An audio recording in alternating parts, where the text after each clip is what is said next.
Okay, well, it's a great pleasure and honour to have a chance to talk to Bob Rowthorn, who I've known for many years. Bob, where and when were you born? I was born on the 20th of August 1939 in Newport, Monmouthshire, as it was then. That's in South Wales. Fine. Tell me something about your family background. You can go back as far as you like. You can go back to 1066 if you want, but most people go back to their grandparents or parents. And Well, my parents really, I hardly knew my grandparents because they mostly died by the time I was born. yes. So I really have almost no memories at all of my grandparents. But my father was a policeman and my mother was a housewife, who was occasionally a hairdresser as well. They were both very strong members of the Conservative Party. My father became the mayor eventually, even though it was a Labour town. They were what you might call one nation Tories, a very strong sense of public responsibility, somewhat collectivist in mentality. So I suppose I got that from them really. I also got a very strong sense of justice from them, because they were very concerned with justice, especially my father as a policeman.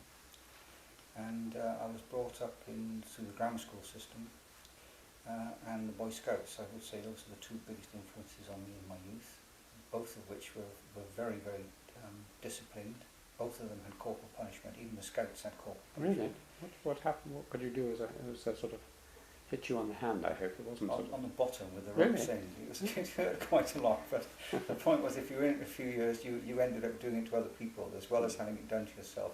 That was I suppose nowadays people view the whole thing with horror, but then we just accepted it really. So I suppose that gave me a somewhat robust view of law and order, which I've kept to this day really. Going back to your parents, tell me a little more about their personalities. What was your mother and your father like as people, apart from being members of the Conservative Party? Were they gentle or firm or encouraging of your intellectual My father, interest? even though he was a police chief, oddly enough, he was rather a gentleman. My mother was probably a little less gentle, and certainly somewhat more determined. She appeared than my father, but I assume he must have been fairly determined. Other influences on me. Did you have brothers and sisters? Yes, I have a brother who eventually became an Anglican bishop in the United States, an Episcopalian bishop, where he now lives, having married an American older brother. And I suppose that, as usual, the youngest son, I rebelled against my brother to some degree. Yes. Were they encouraging of you intellectually? Were they readers or? They were readers, but they were not terribly well educated. My father was going to go to university, but he was not able to go because his father couldn't afford it, so he never went to university. But it was always assumed at school that I would go to Oxford or Cambridge. It was just taken for granted. Really? It's an unusual school. We'll hear about it later. But we always used to get a lot of people going to Oxford or Cambridge from the school. It was a local grammar school. And being a steel town, the intakes of the school had a lot of working class children, or boys, because it was a boys' school. This is Newport? Newport, yes. Newport Grammar School? Yes, Newport High School for boys. Let's go back to your preparatory school. Do you remember anything much about that? That was a private preparatory school. I don't really remember much about it at all, other than the fact it was called Rougemont. But that's just about all I can remember of any significance. I can remember the colour of the clothes. I think grey clothes with a red hat. That's about all I can remember really. And at that age, i.e. between sort of 5 and 10 or whatever, were you an outdoor sort of person or? Yes, I was never a big reader. I wasn't a big reader at school, so I was very interested in mathematics. So I did mathematics, but I didn't do much reading. I was too much outdoors. My mother thought it was bad for me to do too much reading. It's bad for the brain. A lot of mothers don't think that. Turn off your lights early on so you can't do it. Well, it's obvious that the grammar school, as you said, was very important. You went there at 12 or? No, younger. I think I was probably just 11 when I went to grammar school. You had to get an 11 plus, did you? Yes, I did, yes. I think that's when my parents sent me to a private preparatory school for a couple of years. I know the 1944 Education Act had tests of a kind that no preparation was supposed to be any use for, but nobody believed it. Tell me a bit more then about the grammar school. Were there any teachers there who you remember or particularly influenced you? Yes, there were several teachers, one of whom was quite amusing, but yes, there was a philosophy teacher whose name I really don't remember now, but he always used to encourage me to talk about philosophy and join the school debating society. And in fact I became a socialist when I was at school in the debating society, because there was a boy called Springfield in it, whose father had lost a leg in the Spanish Civil War. I assumed he was a communist or left-wing socialist. And one day during the discussion he said to me, how could I say that as a socialist? And of course I'd always thought of myself as a conservative, coming from a conservative background, and I realised that I came from a very collectivist background, because there's a strand of conservatism which of course is not the free market conservatism at all, but is very collectivist. And I suddenly realised that, well, maybe I am a socialist after all. So what age were you then? 16 or 17, probably 17. Mm. And having been told I was a socialist, I became one. So when I went to college, I thought of myself as a socialist. Mm. But I wasn't aware at that stage of any major change in my views, other than the fact that I now give myself a different label. Mm. Whether you mentioned mathematics, was that what were you most interested in at school? Mathematics, I don't know quite why, but I'd always been interested in mathematics. I was not a big reader, and probably I was not a big reader of novels and books in general until my 20s. I was more mathematics. I wasn't even that keen on science. I quite liked science. I found biology incomprehensible. I liked mathematics, basically. And you were good at it? I was very good at it, yes. And we didn't really have, there were two of us did what I think then was double mathematics, and scholarship level mathematics.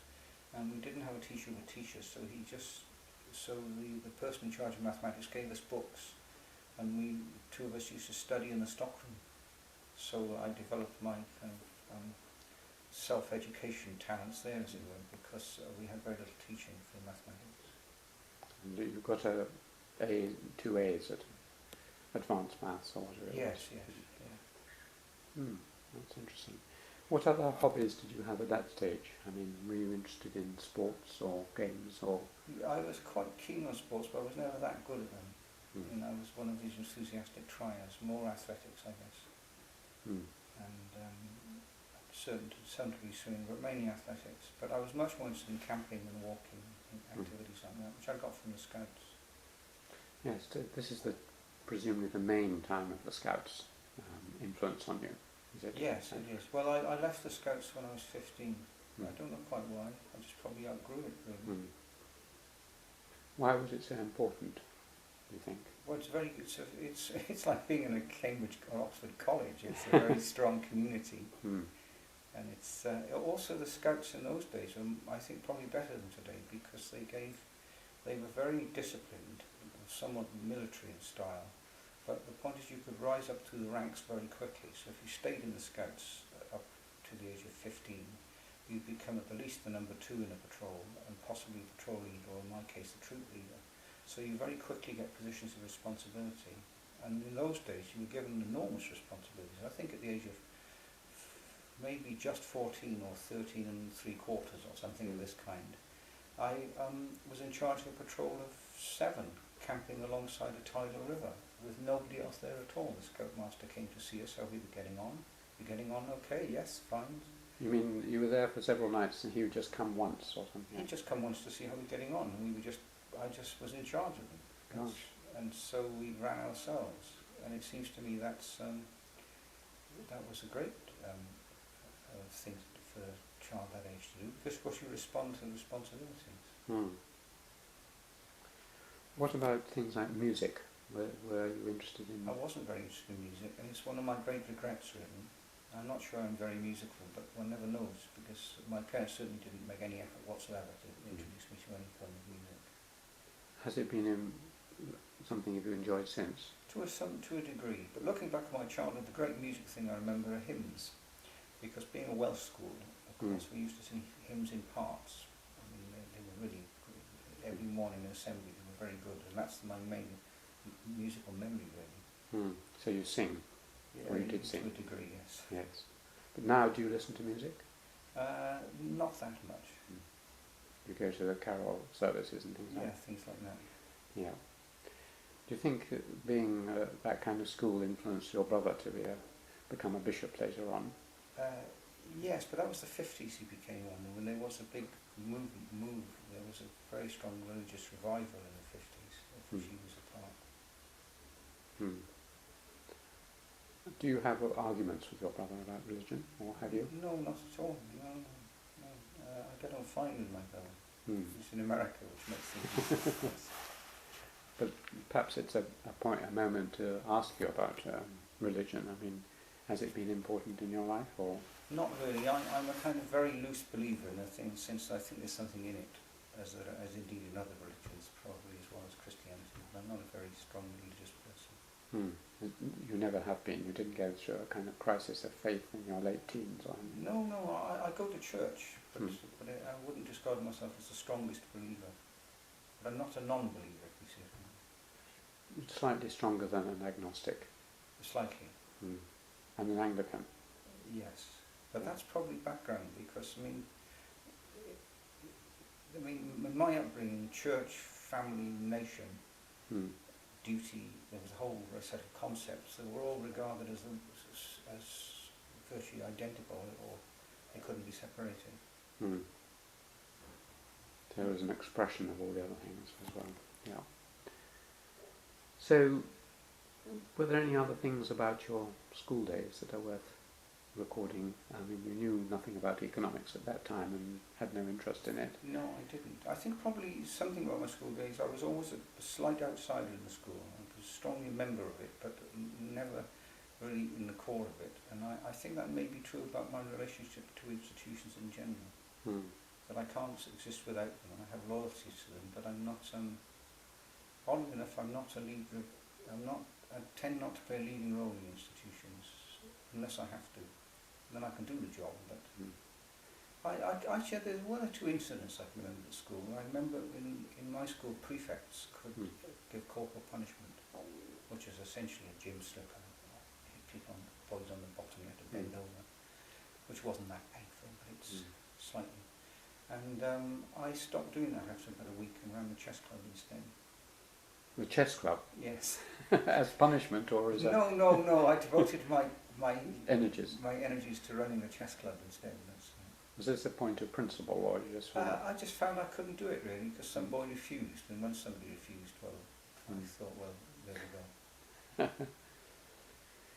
That's interesting. I mean, the other thing which we'll perhaps come back to, or maybe we'll pick up now. You mentioned that you suddenly discovered you were a socialist, or in disguise. Politics has always been important through your life, hasn't it? Yes, I think politics, it probably runs in families. It doesn't follow that people necessarily have the same political views as their parents or relatives, but I think that some families are much more political than others. I mean, that's just a casual observation. And yours was? Oh yes, highly political. And you obviously didn't react against it. I thought you were going to say that your parents having been conservatives, you became socialist, but it wasn't like that. No, it wasn't actually. I kind of drifted out of it. I mean, I would say nowadays, I think I agree with Mark Twain, I believe, who said his father became more and more intelligent every year. Interesting. So you drifted back towards an appreciation of your father's politics. I think probably quite a lot. I think in practice they were not actually anything like as different as I thought. Did you used to discuss or argue about politics with your parents? No, never. No. And did you join any political clubs or anything when you were at school? Not really, no. We didn't have political clubs as such. We had just a debating society, and we had a discussion group. We didn't have political clubs at school. That was only when I went to university. So this is an unusual school, as I say, expecting you to go to Oxford or Cambridge. And which did you go to? I applied to Cambridge, but I got admitted to Oxford. I applied to my brother's college because he came to Christ's Cambridge. But in the end I went to Jesus College, Oxford on a scholarship. to do mathematics, of course. To do mathematics. And how was your undergraduate degree? Did you enjoy it? Yes, but when I arrived, my supervisor or tutors, he was called in Oxford, said, I think you shouldn't bother going to lectures. Just read the things I'll give you and come and see me once a week if you have any problems. Who was this? Thompson, his name was, Jesus College, Oxford.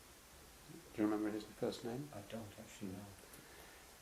I'm not sure I would have even known his first name without looking at that. Yep, Mr. Thompson. So, was this good advice or not? It was good advice. Well, I don't know, since I never went to...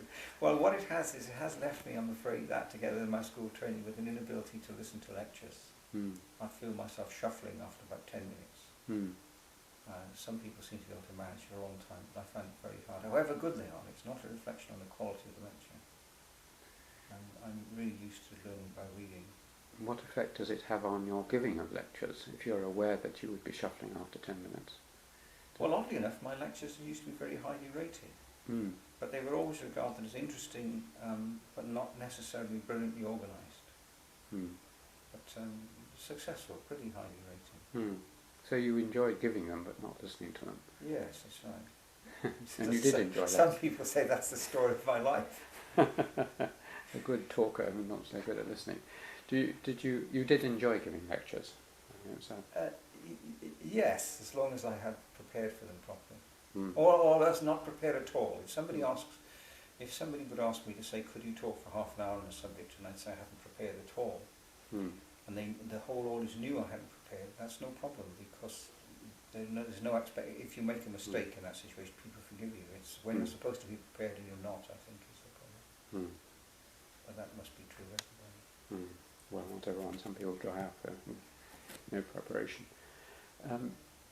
Did you read economics all the way through, or PPE, or what? No, I did mathematics at university. Oh, mathematics, of course. Yes, I did. I did straight maths all the way through. Yeah. And you did all right?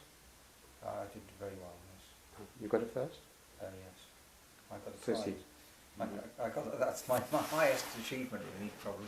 No, I did very well at maths, and then you got a prize, did you say? I did, yes. It's called a Junior Mathematical Prize for the best degree. And yes, I did very well. And the other things I did as well, I suppose my main other activity when I was a student, or two other activities, was rowing. I was in the first eight. I was very keen on rowing. First eight of your college, yes, Jesus. Yeah. That wasn't very good because we went down almost every time we ever went out, but never mind. And the other thing, I went to political clubs a lot. I went to the Labour Club, but I went to other ones as well. Those are my main interests, I suppose, in mountaineering. Mountaineering? Yes, outdoor pursuits. But I realised I gave up mountaineering in the end because I realised I got frightened too much. Especially when people started falling off and getting killed, people I knew. So you gave it up. That was after university or at university? At university. What were the political clubs you joined? Socialist Party? Labour Club. I went, I think, campaign for nuclear disarmament. I went on various Aldermaston marches.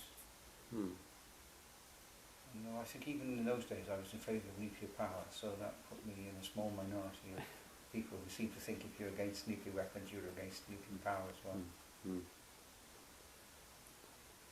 Did you have any particular lecturers or teachers who, at that time, had a big influence on you? Well, the only one was my Thompson. Thompson. I never met anyone else. I did have a specialist called Higman, I think, who's just died now.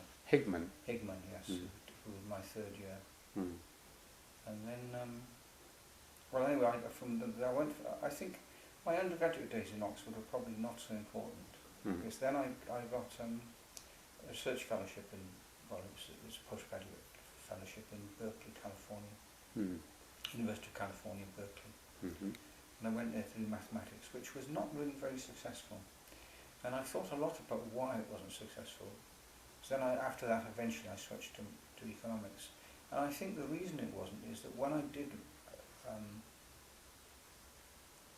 mathematics, I really learned how to solve problems in books.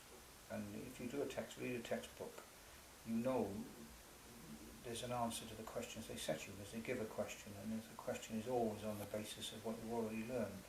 So you already know what the question is, and you use known techniques to solve it. So I became very good at solving problems, which I could still do pretty well. But what you don't learn is really what the philosophical basis of mathematics is, and why people do mathematics. And you don't really learn, therefore, how to ask interesting questions of it yourself. And I think when I went to California, I went on a special program called Logic and the Methodology of Science, which is, in fact, involves philosophy as well as mathematics. And I find it very hard to think my way through the various forms of mathematical logic and so on, because I didn't understand what the purpose of it was. I mean, if I went back now with the brain I had at 21, as it were, I'd probably be very good, because I now understand why people were asking these questions. But at the time I couldn't understand why they were asking certain kinds of questions, which were much more open-ended than the kind of thing I'd done as an undergraduate. So I rather lost my way in Berkeley. And I came back to England and eventually switched to math. How long were you there? For 1 year. Did you like America? Yes, well, it was a very interesting period, because that's in a sense when I got attached to, in a serious way, to the left, because now I realise the left in Berkeley was so-called the old left. It was actually run by communists, but I didn't know this. It's just what the conservatives were saying in America, that it was a communist conspiracy. But the conservatives didn't realise that the communists were the moderates. And as they began to lose their hold, Berkeley became more and more radical. But anyway, I really, that was the time when I became more firmly politicised, I would say, in Berkeley. And I also met somebody there who eventually convinced me to do economics, who is somebody called Brian Van Arkady. How do you spell that? B-A-N-A-R-K-A-D-I-E. I think they come from historically from a group of Dutch settlers in Sri Lanka. He eventually got a job in Cambridge and still has a house here, but he lives half the time elsewhere. So I shared a house with him, and he introduced me to economics. So after a year you came back here, and then what did you do? I carried on doing mathematics for a year, but I was getting nowhere. So and you had a doctoral. In fact, actually, it wasn't a year. It must have been less. It must have been much less than a year. I can't remember now. I can't remember whether it was a year or 18 months. But anyway, the point was, eventually I lost any funding, and I switched to economics with no money. But I did very well in economics, so I got money. I got a scholarship, which was backdated, so I was able to pay back the money to all my friends who supported me. And then I did economics for a couple of years. Was this a PhD? No, it's a postgraduate degree called a BPhil, and it's essentially a Marxist degree. Yeah. And it's common for people to switch over. And where did you come back to? I came back to Oxford, my own college, Jesus College, and then I went to Nuffield for a bit, Nuffield College, Oxford. And then I got a job in Cambridge as an economist in Churchill. In Churchill? So you got a job in Churchill without a PhD or anything, those were the days? People didn't have PhDs then. No. Nobody ever suggested me I should do a PhD. And you came to Churchill as a teacher, as a teacher? I think I did. I must have been Title A Fellow, which I think is a teaching fellow. That's right. And then I was poached by Richard Kahn, Lord Kahn, to come to King's. After how long was that? After 1 year, I think. I think it's 1 year. I'm sorry to be so very... No, don't worry. It's a virtual history. Well, you mentioned Richard Kahn. He's been mentioned by others. What sort of man was he, and what influence was he on you, if any? Intellectually, had, I would say, very little influence. I mean, he was very famous because he contributed to the ideas underlying Keynes's general theory. He invented the so-called multiplier, which really says that if somebody spends some more money, it'll generate extra demand, because the people who get the money will spend some of the money, and they will spend, then the people who get that money will spend some, and so on. And the question is how much. If I spend £1, how much extra demand does it generate? And the answer is, if it's £3 altogether, then the multiplier is 3. £1 generates a total of 3, so that's the multiplier. He worked all that out. And I think that was his really big contribution. Was he a great economist, do you think? I think he was, yes. He was. The thing about the Keynes school was, or the Keynesian economics, was it was a collective enterprise, really. There were a lot of people involved in it, and he was an important figure. And the others were, I mean, I know, possibly, but it's I'm nice. just trying to say there's a very large number of them. Well, I mean, the history of the Keynesian school is a difficult one because it's so partisan, the histories of it. Mm. And I think the greatest economist of the Keynesian school was actually D.H. Robertson, who was rejected by the Keynesians and regarded as anti-Keynesian. Mm. But in my opinion, he invented most of it. Mm. Which is not an opinion that makes me necessarily popular with in certain Greater circles. than Keynes himself, or? I think probably yes. Well, it's difficult to say. I think D.H. Robertson wrote a book called Banking Policy and the Price Level, which I think foreshadows almost all the ideas in the Keynesian system. He wrote it before Keynes, or? Yes, he did. Well, not before Keynes, because Keynes lived a long time, but he wrote it well before Keynes's general theory. He wrote it in a very idiosyncratic language, so it's quite hard to follow. I was once in a reading group, and we learnt the language, so we would speak to each other in what was called a code, as it were, or slang, which is the language. So he was perhaps the greatest, along with Keynes, and then who were the others? Joan Robinson was one? Difficult to say. I think the greatest one, the other great one was, who was not in Cambridge, was Kalecki. Michał Kalecki, who was in Oxford. He was Polish, and he was a Polish refugee in Oxford. I think he was the third great one. And what was his contribution? Well, his contribution was that he formalised it into very good mathematical models and put it in a more coherent framework. And also, I think he had a variety of particular ideas of his own, but I'm not sure how much I can explain them really in an interview. Yes, you explain as much as you like. Okay. Bits of technical stuff are very nice in an interview. So. Oh, I see. Well, in Keynes's general theory, if there's an increase in demand in Keynes's general theory, if people decide to spend more, for example, or the government injects money into the economy, it will only increase the output in the economy and increase the level of employment if it leads to higher prices. And what the higher prices do is they reduce the real wage of workers.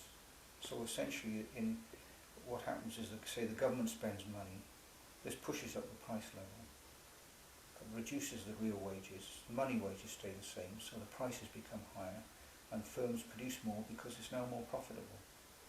So inflation, if you like, or at least higher prices and lower wages in real terms, are the essential aspect of an essential part of increasing the level of output in an economy. So essentially, what Keynes's demand arguments are is the government spends more, or somebody else spends more. This pushes up prices. This reduces the standard of living of workers who have currently got jobs, but it encourages firms to employ more people. So in other words, the existing workforce loses, but new people gain because there's extra employment. And that's a central part of the structure of the general theory. Now, what Kalecki did, he has a different model altogether. He has a so-called monopolistic pricing model, in which what happens is that if the government spends money, the firms will increase output without increasing their prices, so long as they've got excess capacity in the economy. So if every firm is, say, operating at 80% capacity and the government spends money, what happens in Kalecki is that quite simply output rises, employment rises, and the existing workers don't lose anything. They don't lose anything at all. So there's no trade-off, if you like, between higher prices and employment, whereas there is in Keynes's general theory. So in effect, the government is employing these firms to produce more. Well, it could be, or it could be just that I decide to. I decide to save less money. I decide to save less and spend more of my money, and that generates extra demand. And that means there's more employment. Now, of course, that's obviously not true if every firm is operating at full capacity, because they can't produce anymore. But so that's quite an important difference, because it means that the government can manipulate the level of demand up to a point without causing inflation. And Joan Robinson promoted Kalecki very strongly, and I think she was quite right to do so. And in fact, one of the big changes in the Keynesian economics that came after Keynes' general theory was the shift towards Kalecki's way of thinking about it. Because in Keynes, it was a simple trade-off. If you want to get more employment, you have to raise prices and you have to reduce real wages.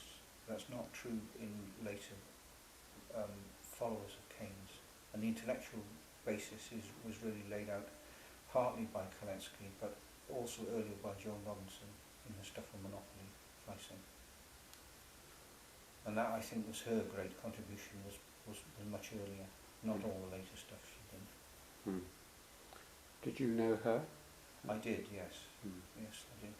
Quite a tough lady, as I remember. Yes, well, my view of the Keynesians in general was that by the time I got to know them, they were really very much on the defensive. And they were the British Keynesians. And they were on the defensive for two reasons. I think they were probably to the left of most of the Keynesians, most to the left of American Keynesians. But the other thing is that Britain was losing influence and Cambridge was losing influence. So they were basically fighting a battle. They really thought of themselves as being the heirs of Keynes. They held the power to determine how Keynes should be interpreted. And they thought of themselves, I think, as being natural leaders, as it were. And I think they found it very hard to adapt to the fact they were facing an intellectually more competitive environment. And of course they were facing challenges who were not so sympathetic to their way of thinking. And I think in the case of Joan Robinson, she particularly reacted in a very authoritarian way and over-politicised debates. So the debates which would be of a technical variety became converted into political debates. And so my memory of it was that it was a very dogmatic response to the outside world, including me. I mean, I don't think I will forget a debate I had with her. Well, it wasn't a debate, it was an argument I had with her in a tea room or a common room, in which, being an innocent, I'd only arrived in Cambridge a few months before, I had gone to read a book by the economist St. John Hicks. Called Social Free Market. Yes, but this was an article called Mr. Keynes and the Classics. And what he wanted to do was provide a neat little summary of how Keynes' general theory tied in with the classical economists. That would be Ricardo, for example. And it's, and I suppose Marshall. And it's a very neat little article. And I read it, having just read the general theory, and I knew nothing about any of the debates. I was completely innocent. I mean, I'd read the general theory, and I read this, and I thought, oh, this looks quite good. So I said to Joan Rollins, just casually in a cup of tea, while we were having a cup of tea, oh, I've just read a really good article on Keynes' general theory called Mr. Keynes and the Classics. Wow. Well, I must say, she erupted. Oh, that's absolutely outrageous, terrible article, complete distortion. I said, well, it doesn't seem to be a distortion to me. He says the following. She says, Keynes never said that. I said, well, he did. I read it last week. She said, no, he didn't. I said, yes, he did. I mean, I wouldn't back down for anyone. And so she said, well, he shouldn't have said it. So I said, well, yes. And I said, you can hardly criticise Hicks for reporting accurately what Keynes said just because you don't agree with it. And that was typical of it, of her. Basically, she knew what the true Keynes was. And this wasn't really Keynes, it's just what he said. And the true Keynes is what she thought he ought to have said. And maybe, who knows, he did at other times. But anyway, that was the beginning of a pretty bad relationship with John. But I think an aspect of this period, this is a very rich vein, it must be said, an aspect of this period was the ostrich-like approach of the Keynesians here, the left Keynesians, with one exception, and the exception would be Calvin. Because what they wanted to do, they saw the enemy as the people they called, quotes, the neoclassical economists, which I would say tend to be the dominant Keynesians nowadays would still be neoclassical economists. They'd be American Keynesians like Robert Sowell and others. And they really wanted to discredit them, so they turned to the work of Piero Sraffa to do it. Now I think, and what happened with Piero Sraffa is a whole generation of research students, younger faculty members in various places, including an extremely large number of Italians, turned to the work of Piero Sraffa. Pasinetti. Was he one of them? Luigi? Yes, not quite so much, quite so much, but a bit younger than this. Yeah. I mean, he ploughed his own furrow, really, Luigi Pasinetti. I wouldn't put him in the same camp at all. He was closer to Caldwell. Anyway, they did the work of Piero Sraffa. They wrote endless articles about Piero Sraffa, about re-switching of techniques and things like this, and I'm sure one of your interviewees may have talked about this more sympathetically. And I'm afraid I just thought this stuff, I mastered it, being a mathematician, it wasn't very difficult, but I thought it was a complete sidetrack of no real significance at all, apart from about 3 months when I believed it, with fit enthusiasm. So I wrote an article very critical of it in the New Rest Review, and in a sense that marked a break between me and that school of thought. I would say I became much more of a classical Marxist, but in fact I did, and I thought Marx had the answer to almost everything then. And but if I was to look at the Cambridge economists of a whole of this variety, there were two strands to the Keynesians. There was the Robinson strand, which was Robinson, Sraffa and others, I think, and then there would be Caldwell and to some extent Pasinetti in it. Now I think Caldwell was a brilliant economist. He wasn't in the school at all, he wasn't defensive in this kind of way, he was too interested in creating new ideas. And I think the fact that he died relatively young was a great loss, and I think Keynesian economics would have been very different if he'd lived another 10 years. A tremendous loss, I think. And what was he like as a person? Quite a large, overwhelming... Well, he was larger than life, as it were. He was, as a person, as he seemed. He was very large from eating a very large amount, and was very jolly and full of life. I mean, I think he was a wonderful man. I mean, he had his defects, but I mean, don't we all? But intellectually he was like that. I mean, he wasn't terribly disciplined intellectually, he didn't have time for the details, but he was very, very creative. And the great thing I think he had, which differentiated him from many of the of another school of Keynesians, he thought capitalism is intrinsically a dynamic system. Unstable but dynamic. He was a bit Schumpeterian like this. He never thought of capitalism as a stagnant and stationary system that required the government to give it a boot to get it moving all the time. Because what came out of the Keynesian tradition was a string of Keynesians who thought that capitalism naturally tends towards stagnation. I mean, someone like Paul Sweezy, who's a Marxist but Keynesian influence, was in this school of thought, and I think I wouldn't put Caldwell in that. Caldwell thought the system was too disorderly to be simply stagnant, and I think he was right.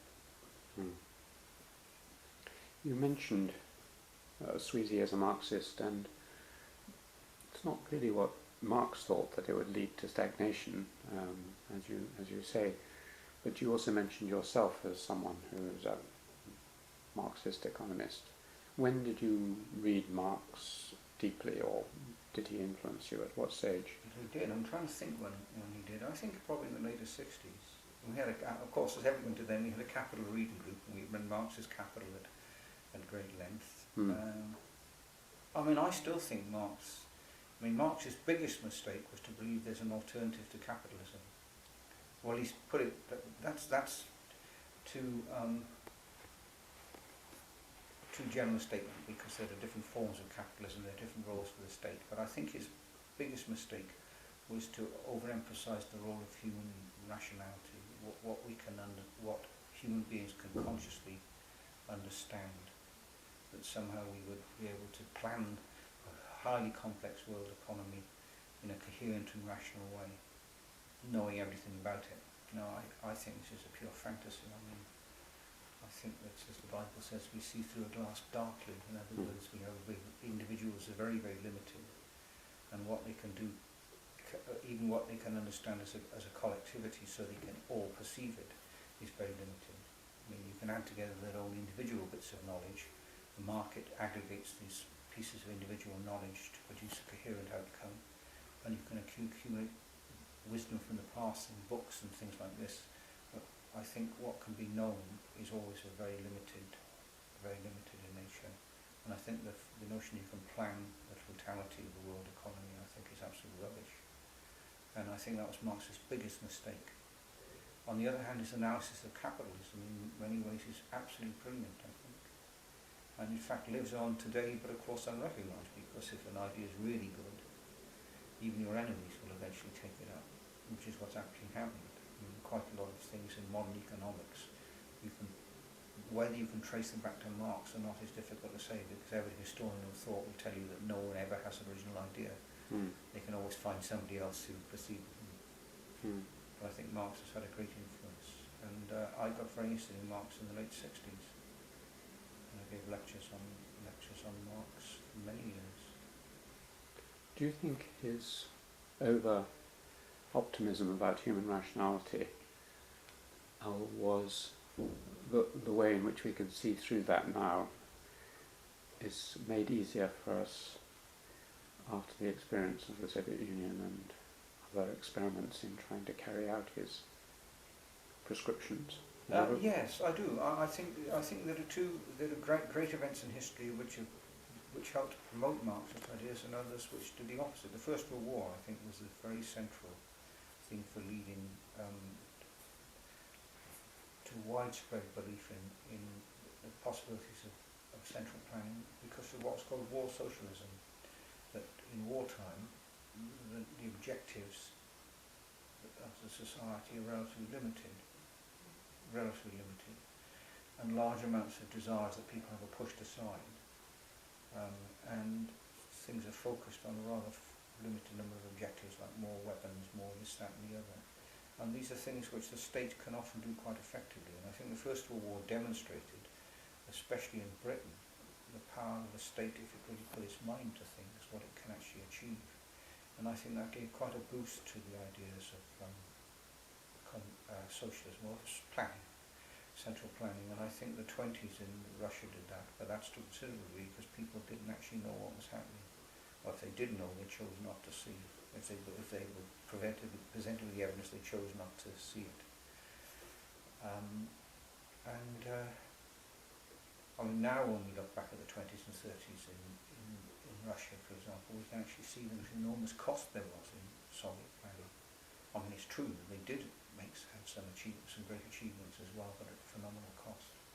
But they were rather limited objectives not in the sense they were grand projects, but they were limited number of things they had to do. They didn't have to be a huge diversity of different products.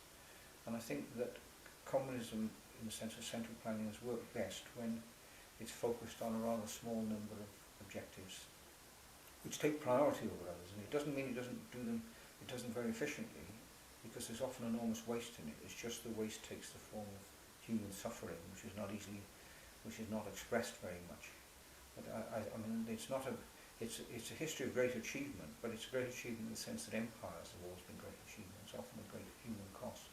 They've done wonderful things, but at the same time at huge costs. And I think that it's not very viable for peacetime.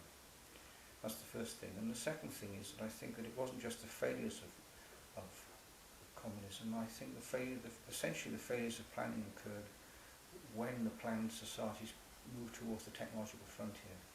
They were fine, basically, as long as they were well behind and they were catching up, because they could identify what the goal was. Planning is good for achieving a well-defined goal with well-defined means, but it's not so good at finding where to go when you've reached this goal. So Japan would be a very good example of that. MITI and so on, when they were trying to catch up with America, was fine, but now they don't know. Well, that's true, but that's true of East Asians in general. It's true of Korea, it's true of Taiwan. So I think there's been an unduly negative attitude towards planning. I think, for example, Africa today, as long as you could get honest governments, could do with a bit more of it. It's just, but that's different from one of the interesting things is that quite a lot of people who became the architects, I understand this, and I'm told this by colleagues, Arjun Chang, for example, who knows about these things in my faculty. He said that a fair number of people who've been involved in planning various things like East Asian miracles, Taiwan, Korea and so on, are ex-Marxists. And they took over their belief, and Lee Kuan Yew was an example, so they took over their belief in the role of the state, but they've reached a much more limited role for it. And it turns out that central planning, or as a coherent state activity, works best in an economy which has got quite an extensive market, because then the tasks of the state are much more limited and they can achieve them effectively. But paradoxically, communist regimes fail because they try to do everything. And as it were, doing a limited number of things well is much better than trying to do everything. And so I would say that paradoxically, Marx laid some of the basis for a reformed capitalism. What about the case of China? Because here you have a very big market, and a state which does try and do quite a lot, and has, at the moment anyway, appears to be being very successful. Do you think it will suffer the same difficulty, lose its direction? Well, I think the first thing is that it has an extensive market economy in China. I think that's been true always. I don't think, apart from the most certain extreme episodes, I think the market has never been suppressed to quite the same degree in China as elsewhere. But the thing is that there's an extensive market economy now. This is one of the reasons why there's so much inequality in the system. But the Chinese state clearly preserves great capacity. I mean, in this recent earthquake, they acted very, very effectively, and they really. I mean, I think that there's some negative things in China, like Tibet, for example. But I think that it's an extraordinary achievement what they're doing now. And I think in the end, the problems there will be more political than economic, which is how to make the transition to some functioning democracy. Which I think is hard, but it's not impossible. And Taiwan did it, for example, which is a very deeply internally divided society, I mean, much more so than China is. So, in the sense that there were the ethnic Taiwanese and then the Chinese from the mainland, and they seem to have done it. So maybe the Chinese will. Have you spent much of your professional life in places outside Europe? Yes, but oddly enough, I've never been to China or India. You haven't? I never went to China because I was in the Communist Party and we were deeply suspicious of Maoist attacks on China. And since then, I haven't gone. I think partly because for a long time I had this deep suspicion when it was the old style of China that we'd be showed they'd show us what we wanted to see. And I'd never been to Cuba for the same reason. I mean, well, this hasn't been true for 15 years or so. I know it hasn't, but no, other things are taking in other directions since then. And you haven't been to India because you haven't been to India. That's right, exactly. What about Japan? Yeah, I've been to Japan a few times. I agree, I like Japan. I mean, for me, Japan's the most foreign. I've been to Africa and Latin America and so on, but for me, Japan's the most foreign country I've ever been to, by quite a long way. I think the kind of internalized discipline of the Japanese, which I admire, is something which I've never seen anywhere else. How long have you spent there? I've been there about 5 times, I think. I've stayed with Japanese friends, so I haven't stayed in hotels. Altogether, only about 6 or 7 weeks if you add them together. And have you been back to America much? Yes, I go to America a lot because I'm in a research project in Santa Fe. Oh, you're with the MIT? No, a research project at the Santa Fe Institute. Oh, right. My interests have shifted radically, although oddly enough, they still, the people I work with, I suppose, would all be ex-Marxists. One way or other. Do you count yourself as an ex-Marxist? Yes, I mean, since they would be to the left of me, most of these people. I don't regard myself as left-wing now. I mean, I regard myself. I think I regard myself more as a community. I use the word communitarian about myself. I think. I basically think people have to look after each other. but I'm not really sure what I believe about the structures that can achieve this. Mm. And I also don't, I no longer have the confidence of some grand scheme which would vast numbers of people would be killed in order to achieve it. You see what I mean? You did once have such a confidence, did you? Probably not, no. Not to that degree. Mm. Do you enjoy going to America? What do you think of it in its recent political history, for instance? Well, I was thinking the United States is a strange society. It's, in some ways it's uncivilized, I think, in the sense that there are islands of civilization into it, but it's a very disintegrated society, I think, physically. People live very separated lives because of the motor car, for example. So it's uncivilized in the literal sense. People don't live in what would be regarded as cities, even though physically they look like them. The latest politics, I think that the deepest problem in the United States, and certainly internationally, is I think is a failure to recognise that American dominance is being undermined very, very quickly. That something like Iraq, for example, I don't think that the stuff about the United Nations being, my respect for the United Nations is almost nil. So the fact that in the end approves of something or not is, to me, of no great significance in a moral sense, or it may have a political significance. I think that the biggest problem is that I think overweening pride. I think the Bush regime, government, shall I say, regime, administration, has had very little understanding of how fragile America's leadership or dominance is going to be. It isn't going to last long, not with the rise of China and India, for example, and other great powers like Brazil and possibly Indonesia. There's lots on the horizon. And their whole perspective was that somehow they would remain on top forever. And so I think that the big problem for the United States is to negotiate, if you like, its way over the next few decades so that it still continues to have some influence, but to learn to live with others.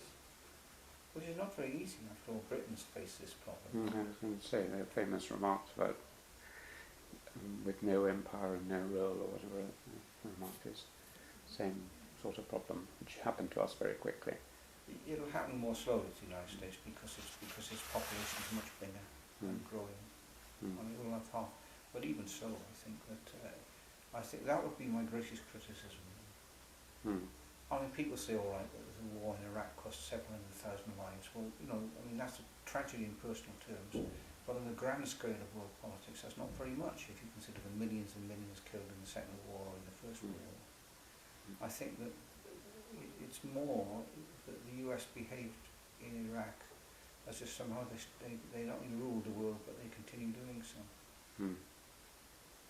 So I think that whoever takes over in America, I think it's going to have the biggest problem for them. I think is going to be able to negotiate a relationship with rising powers.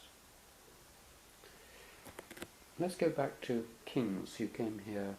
What year was it? Do you remember? 65, I think. 65. Yeah. I've been here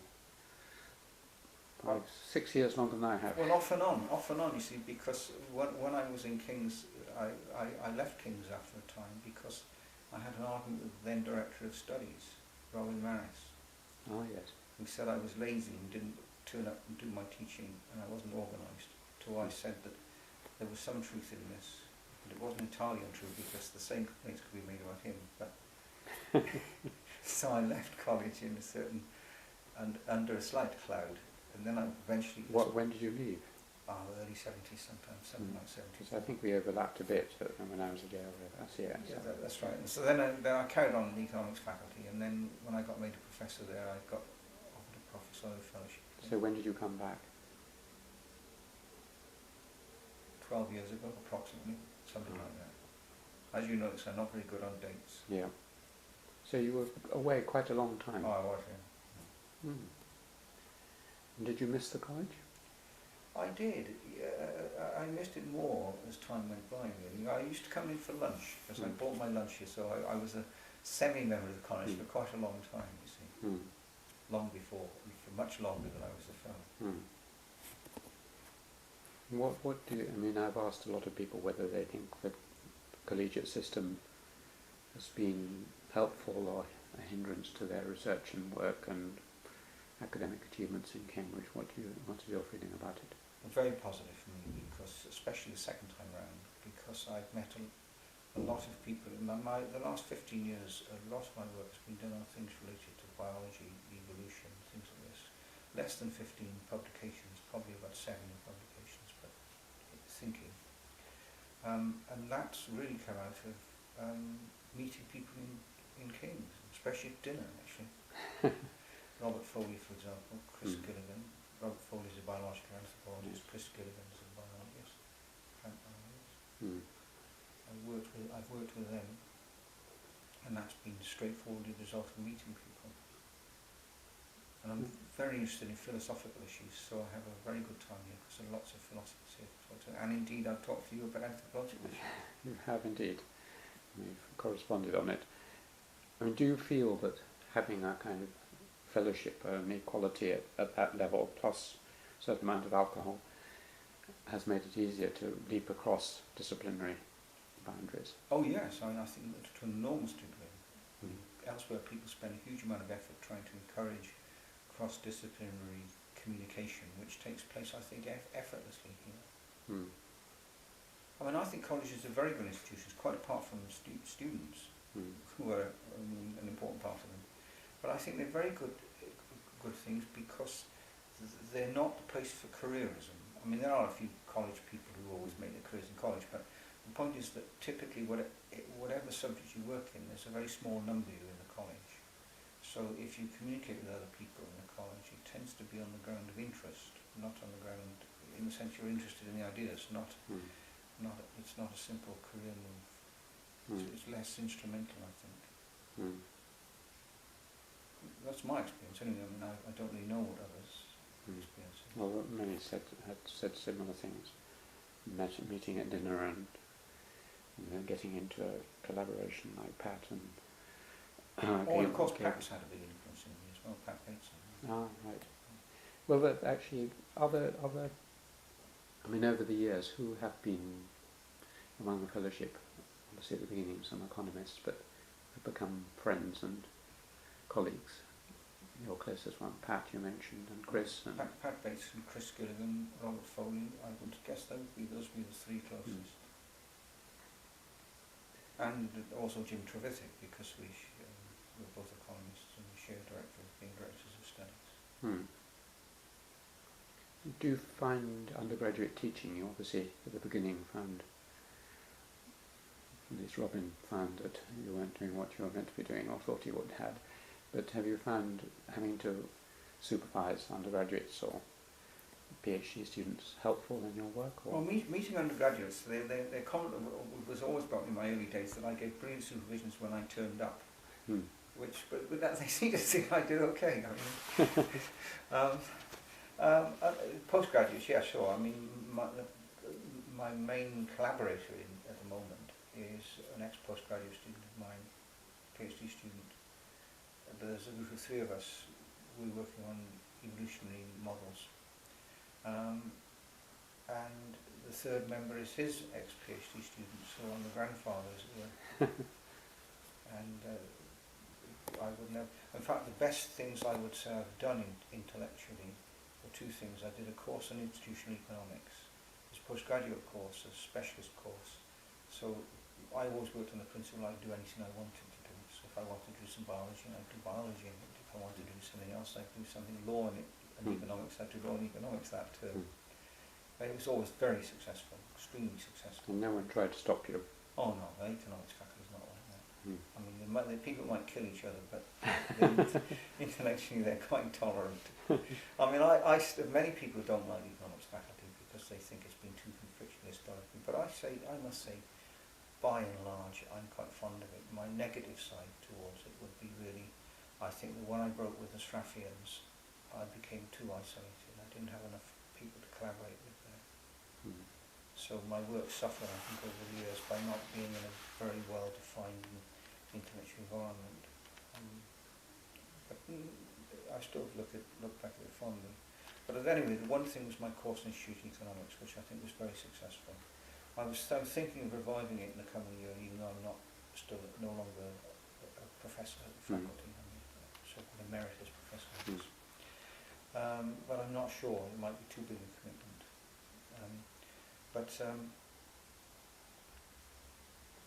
The other thing was, together with Carlos Rodriguez, who's the research student I was talking about, we set up a reading group, a philosophical come political reading group, come economics reading group. And again, we always read an article once a week, and we serendipity would always be, as it were, what the previous week suggested. So we'd work, and we went for about 4 years. And of course, a slightly changing membership because of postgraduate. So I think we worked our way through many philosophical things, a fair number of things on anthropology, politics, for example. And I would regard that as the most stimulating period in my life, I would say. When was this? It just ended about 3 years ago. It ended when Carlos Rodriguez, it ended when I retired from the economics faculty, so I gave up my course. And it also, and that was the same time he went back to Chile. So it died a natural death, really. I think it was probably dying in the last year anyway. But as a result of that, I've got very good friends scattered all over the world. And I really got an enormous amount out of that. One of the reasons I was thinking of doing the course again was to try and make contact with postgraduate students. But I'm not sure whether, as it were, it might just be not too much of a nostalgic thing to do. Really. I'm not sure. You're not supervising any PhDs now. You're finished. I have, yes. Yeah. We were just talking about maybe the old left, the new left, the old left really. Let's start on a calm note with Edward Thompson. What was your contact with Edward? Well, I got to know Edward Thompson through a friend of mine called Sheila Rowthorn. Yep, I know Sheila. Who's a feminist historian. And he had a big effect on me at a certain time. I think what most affected me about him was his great faith in ordinary people. I mean, he was a great democrat. And genuinely very, very democratic. He was in the Communist Party for a time, like many others, and he left, I think, over 56 in Hungary. And he was very keen on the popular democratic tradition, the belief that democracy is rooted in the behaviour and attitudes of ordinary people. And he was very insistent upon its contribution to English life, because he wasn't so much concerned with Scotland and Wales, to English life, and fought a very strong battle against the people like Perry Anderson, who believed that we had nothing to contribute from this country, and it just would all come from continental Marxism. I mean, I probably wouldn't be quite as extreme as Edward Thompson was, but he had a big influence on me in this respect, I think. Did you know him as a person? Yes, I knew him quite well. I used to go stay in his cottage in Wales, yes. And I think he was a wonderful person. Well, and his wife Dorothy was as well, I think. I think she's still alive. Yeah. And that had a very big effect on me. And I think if I look back on the left, I think the greatest weakness, this wouldn't be true of Edward Thompson, but looking back on the left, the greatest weakness of the left, I think, has been its failure to take responsibility for historical events. I mean, one thing, if I think an example of this, for example, would be on the other side, something like Eric Hobsbawm, who's written about the left and so on. And he wrote a book called... He wrote a book called... Interesting Times. Interesting Times, that's right. And what struck me in that is the failure to recognise how much of what's gone wrong in the last 100 years, or in fact the last 200 years, has been provoked by the left. It's not just that the left is defending virtue against the right, but the left itself has been responsible for many things, in two senses. First of all, it's done many bad things, and secondly, it's produced in many cases a reaction from people who were desperate to resist them. And then, of course, they went much too far, their opponents went much too far. I think of this with something like the Spanish Civil War. The standard history of the Spanish Civil War is that a democratic reforming government came in 1936 to be resisted by monstrous reactionaries who wanted to preserve the privilege of the old order, and there was a heroic struggle by the Democrats against the forces of reaction, and this laid the basis to the Second World War because the left was defeated. Well, if you read the history prior to the Spanish Civil War, you can realise that all through the preceding few years, the more lunatic versions of the left, and in fact had quite widespread support, engaged in very provocative attacks on the Catholic Church, upon priests and so on, and behaved very, very brutally. And first great massacre of the Spanish Civil War was conducted by the left, not by the right, in Paracuenas, just outside Madrid. And that symbolises many things in which the left has been responsible for later monstrosities, because the truth is that the Franco government was very brutal. I mean, it's not to say that Franco came in and established a good regime, not at all. But the fact is the left has a heavy responsibility to bear for what happened in Spain. And I think the same with Pinochet in Chile, that the Allende government created a totally unsustainable situation and led once again to a brutal regime. It's not to defend the substitute. And I think the left has repeatedly failed to confront this. I think that kind of left is now dying. I think with the collapse of communism, that kind of utopian left has, I think, taken a real hammering. Because I think this kind of behaviour is a result of a kind of utopianism. But if you can only destabilise the existing system and persecute people from the old order, some wonderful new order will arise out of the ashes, and I think the history shows this is not actually correct. And so that's one of the reasons I wouldn't regard myself as left-wing anymore. I'd regard myself as left-wing in the sense of saying that there are a lot of poor people in the world who deserve a better deal, and that those of us who are better off maybe should make some sacrifices for it, or society should be better organised so that it doesn't generate this kind of poverty and so on. I certainly think that's right, and I think there are definitely injustices in the world. But I'm not left-wing in the sense that I think there's a simple blueprint where you can just simply now produce a clear and simple alternative. I think these things are quite a serious challenge. And I also think attempts to produce this new world based on a grand blueprint have led to disaster. How would you account for the difficulty that very intelligent people have in accepting that something... I mean, Kirster wrote that book called The God Who Died, or something to this. I mean, it seems almost as if early extreme communists, like many other utopianists, feel a religious attachment to their ideas, and it's very difficult for them later on in their lives to eschew it. I mean, one example you mentioned in passing in a way was Eric Hobsbawm's continuing apparent refusal to accept that Stalin's atrocities were quite as bad as had been painted, or that he made any terrible mistakes. How would you account for this resistance? Well, I think part of it is because people think there are two sides, and if you're not for us, you're against us. And so I think they basically say, well, somebody once said many years ago in the Italian election about conservatives said about corruption in Italy, he said, vote Christian Democrat and hold your nose. I think it's a similar kind of thing, that I think that the reason that people supported and didn't say things, supported the left and didn't say things about it, was that they thought that they would weaken the left if they said it. It's a bit like being in the Second World War fighting Nazi Germany, and Britain's fighting for its life, and you found out very bad things that the British government had been doing.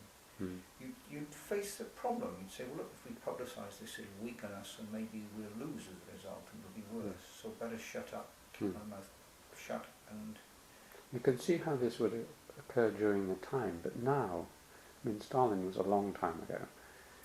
Is it going to weaken anything to admit that he was a terrible dictator and did awful things? Well, I think people would have to... well, a lot of people find it very hard to confront their past, I think. I mean, I'm not... I mean, I can give an example of it. When the Soviet Union invaded Czechoslovakia, I was in the Communist Party. Was I in the Communist Party? I think I'm not sure I was, actually. No, I wasn't in the Communist Party, but I was later, and at the time I supported it. I supported it because I thought it was a strategic conflict between East and West, and that it was more important to keep the Soviet bloc as a coherent and functioning entity than the democratic rights of the Czech people. I mean, essentially, I did support it, and most other people I know, even in the Communist Party, didn't, but I did. And it was on these grand strategic grounds. I now think, looking back on it, that it was really an absolute disaster, because I think that 68 was a time when it might have been possible to reform communism in Eastern Europe.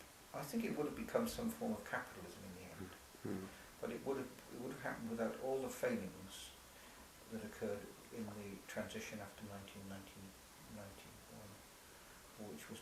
which caused enormous suffering. I think it would have been much smoother. It would have been very popular. The countries would have been much more egalitarian and emerged out of it. And I think Europe would have been very different. So I think historically it was a terrible disaster. At the time I had this simple view, it's them or us. And them in this sense was the right and the left was us, right? And we were represented by the Soviet Union. Now I look back on that and say that I did say that. And I knew about it was Soviet tanks were destroying Czech democracy. It's just that I thought there were great power and interests that were more important. I now think that was a very serious mistake on my part. Whether it is a moral mistake or a mistake of analysis, I'm not sure. I mean, in those kind of situations, it's not easy to decide which kind of mistake it is. But I would certainly say that was really wrong on my part. You're a bigger man than certain unnamed individuals who we better not dwell on too much. It sounds in some ways as if you're likely to have a lot of sympathy and admiration for George Orwell, are you? I am, but if you look at the history of Spain, the people he liked were probably the people who were most responsible for the outbreak of the Civil War, because the same people he admired were the people who were going around... You mean the Spanish? Spanish Civil War, killing priests, burning down nunneries, churches, monasteries, things like this. I mean, so the anarchists... I mean, the reason the communists got so much support in Spain was not actually because they... I don't think it's because they were supported by the Soviet Union. I think they were the only force for order and moderation. I mean, the communists are always a strange group because they can be more ruthless than other people because they can decide it's necessary. So as a communist, as far as I can tell, who organised the massacre in Paraguay, possibly it's unclear when they killed thousands because they thought it was necessary. It's like in the Katyn massacre when Stalin killed Poles. On the other hand, they also believe in alliances and discipline. So if they think in order to win the war they have to ally with the middle class, etc., they will do so. And they will swallow their pride, or whatever it is, and they will just form an alliance, and they produce order and discipline. Whereas the anarchists and the Trotskyists that Orwell liked don't have that degree of discipline, but they may not be as ruthless.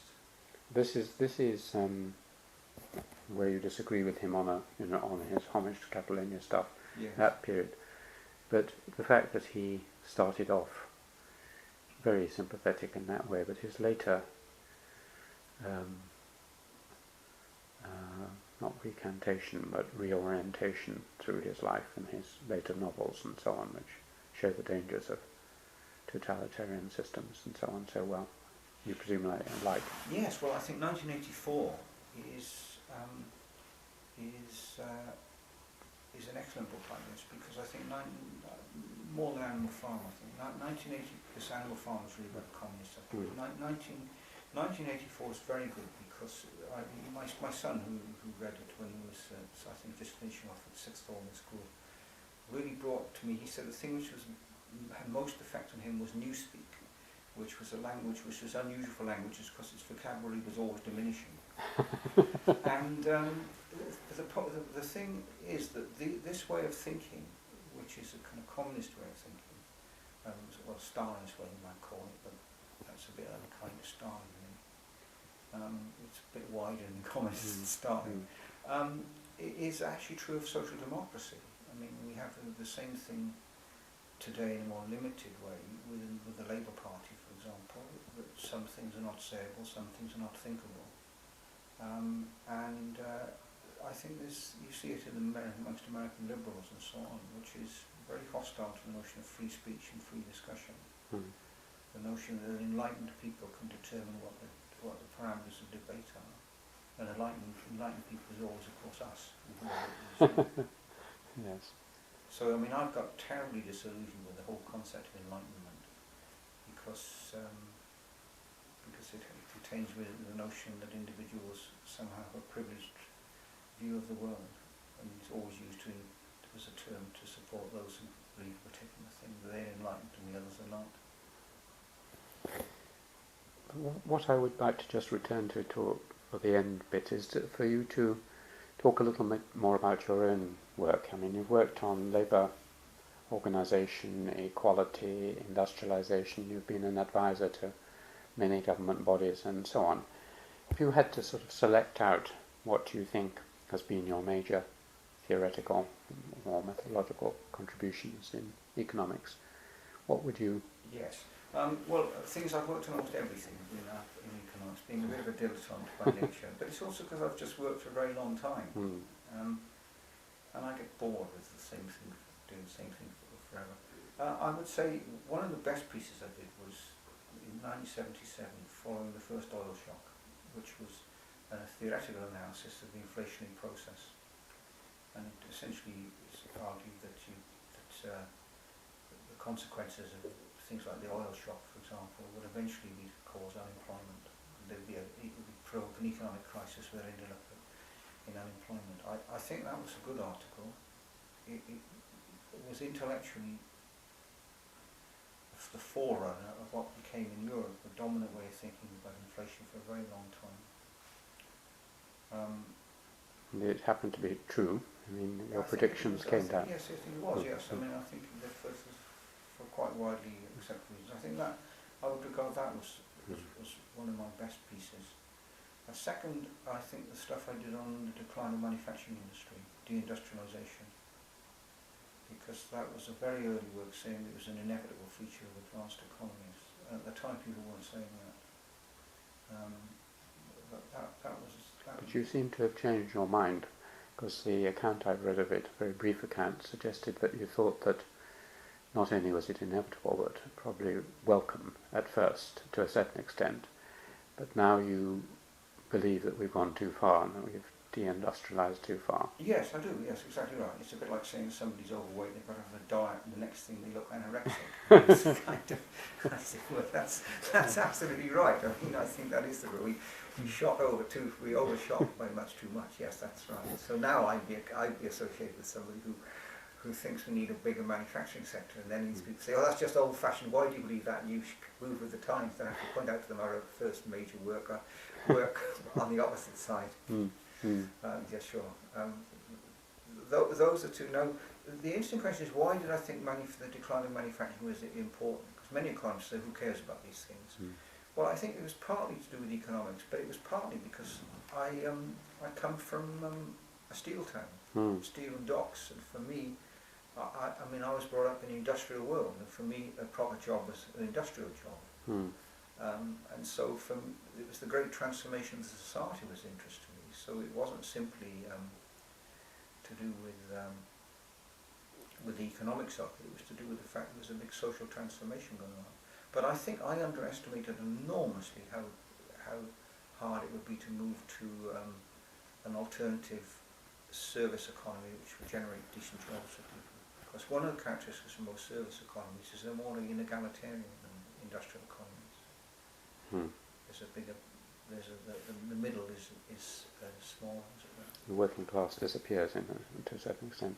Yes, well, I think that's one of the great losses. I mean, in fact, I think one of the biggest problems of democracy now in Western countries is the decline of an organised working class, because I think an organised class based around trade unions and historically industry and manufacturing is the basis for effective labour parties and it's a basis for effective political administration. And I think the societies we have now, but they no longer have any external organisations which support them significantly. Anyway, those are two. What else are there? Well, I think those are probably two of the most important. In recent times I've got interested in other topics really. I mean, I got very interested in the family disintegration and the decline of families, so I did a book on law and economics of family life, basically. I did it with other people. Tell me what the argument of that book was. Well, I think the disintegration of stable families, and if you look in Western societies, it varies a lot from society to society, but Northern Europe, for example, Northwestern Europe, particularly in America, Anglophone countries, have had an enormous degree of family instability, extramarital childbearing, collapse of marriage, etc., etc. This whole complex of things. I think it's a disaster. I don't think it's some kind of people seeking wonderful new forms, ways of living, experiments. I think it's a social crisis which should be called as such.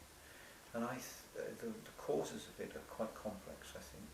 But there's an intellectual basis to it, and the intellectual basis is hedonism, the notion which is the decline of the fact that people can enter into binding arrangements between each other which they're expected to keep. Decline of the notion of promise and so on. Now, the old left, of course, was quotes conservative on these issues. I mean, there was always a radical quotes which were called Bohemian fringe.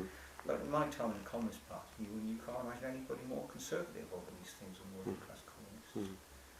And this would be true of men and women, so it wasn't just men. And I think that's been really a big disintegration. So I think in working class life, particularly because there's been much more disintegration. The lower you go down in the social scale, the more disintegration there is. It's not, as it were, simply a class-free phenomenon.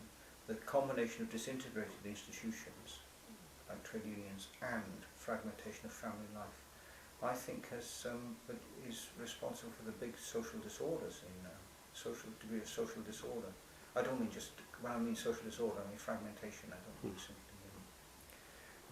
rioting in the streets. And I think that's a very, very big crisis. And I think actually, I think economic issues in advanced countries are declining in importance. I mean, obviously people are now complaining about the cost of living rising and so on, but these are countries which are still by any historical standards extraordinarily prosperous. And whereas I think family disintegration, for example, is a really big and serious issue. And did you come to the conclusion that changing some of the conditions, like legal structures and so on, could ameliorate the situation? Yes, I think my feeling is it's essentially, I don't say it's a long road back, because wherever we end up, we won't be back where we were before. I mean, who knows, the disintegration may be the necessary prelude to some well-functioning alternative in the future. You can never tell these things. But it seems to me that the public policies had quite a big effect on us, I think in two senses. First of all, in terms of what's approved and not approved, because public policy has some symbolic as well as a practical effect. But I also think practically, I mean, the welfare state, for example, and the US has quite extensive welfare state in this area, despite what people say about it, underpins family fragmentation, penalises people who stay together. Well, put it another way, if you break up, for example, if you have children without being together, it will subsidise you essentially. And as an economist, I tend to believe what you pay for is what you get. So that's I got very interested in that. And I was an advisor to the Centre for Social Justice, which is the Tory party think tank. Well, it's independent quotes, but it's the Tory party, on family policy when they did their report last year. I would have done it for Labour, but they didn't ask you. not interested in this. We've covered only a tiny bit of your life, but are there any sort of major areas you think that I should have asked you about, or would have been nice to talk about? Yes, one area is what I've been working on for the last few years, which is this group at the Santa Fe Institute, is the fact that the economic model that which was dominant for many, many years in academia academic life was the notion that economies consist essentially of selfish, amoral people. Now, every economist knows that this is not true, in the sense that they're not as much like that. But it's the working hypothesis. And the assumption is that that's basically true. There may be exceptions, but that's the basic way of looking at it. And a number of people became very disillusioned with this. They thought, well, that's clearly not true. I mean, lots of studies of people working in industrial relations, for example, showed that the concepts of fairness were very important in industrial relations, that there's a vast numbers of examples of generosity which cannot be explained at any level as egoistic self-interest. I mean, they might be what people thought they ought to do, which is probably right. And so a number of economists over the years have got interested in in altruism, for example, or rule-following behaviour, which is conformism, things like this, and have argued that they're very important in economic life. They're not just marginal, they're really important, and that it's a scientific error, as it were, to put them, to dismiss them as just a little bit of noise that we can ignore. The main message doesn't require us to think about them. And biologists have started to talk about this. They talk about it through altruism, for example. In fact, there's quite a long history of it, 30 years biologists, and Darwin himself talked about this. So I got drawn into, with biologists and biological anthropologists, into Robert Foley's one here, into a research group on questions like altruism, social cooperation, social order, things like this. And that I got really interested in that. And I think the project there, I mean, it is a grand project, but it's essentially an attempt to understand the evolution of human beings, why they should be like this. Because economists are a bit like, doubting Thomas, I've got to touch the stigmata, as it were. Otherwise I don't believe it. So if they don't have a biological justification for it, they don't believe it's true. But anyway, I got involved in this research project, and I would say that one of the things that informs people in that increasingly is that a well-functioning society, it's not that it doesn't require things like an effective state apparatus or an effective legal system, but that the things that make a civilized society and a well-functioning society are really the way in which people, the kind of social norms that people have, the way they interact with each other, their perceptions of what their moral responsibilities are, and things like this. And so really it's economists and biologists moving into what would really have been sociology and anthropology. And so that's the stuff I'm working on now, really. Oh, I'm glad to hear it.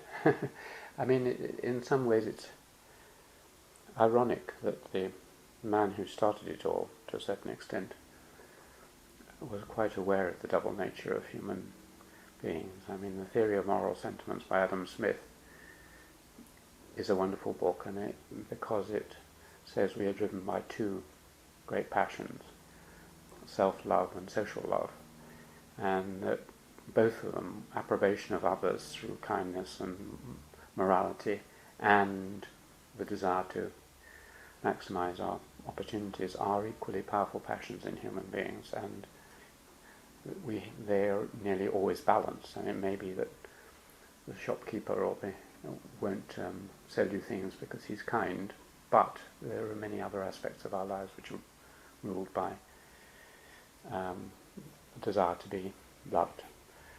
And so it started like that, but one side of it was tended to get a bit forgotten in the next couple of 100 years.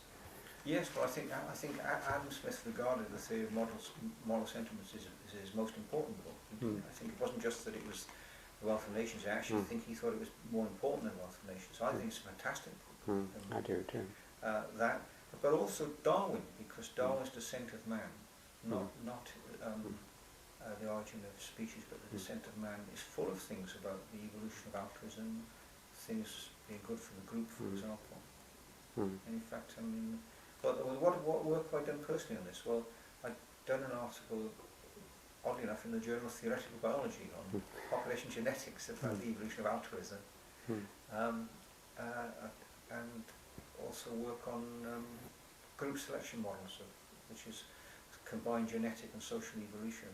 The evolution of human beings genetically is influenced by the cultural environment, but conversely, the cultural environment, the nature of human beings has a genetic component, so the way they learn, for example, has a genetic basis. And things like that. Fascinating. So there's most areas of economics. Almost everything from love up and down. Anyway, I think perhaps that might be a time to let you get off to your economics party. So thank you very much indeed, Bob. Thanks. I have a feeling the interview is a bit like my life, really, a bit disorganised, but after the event probably looks as though it's got more coherence than it actually had.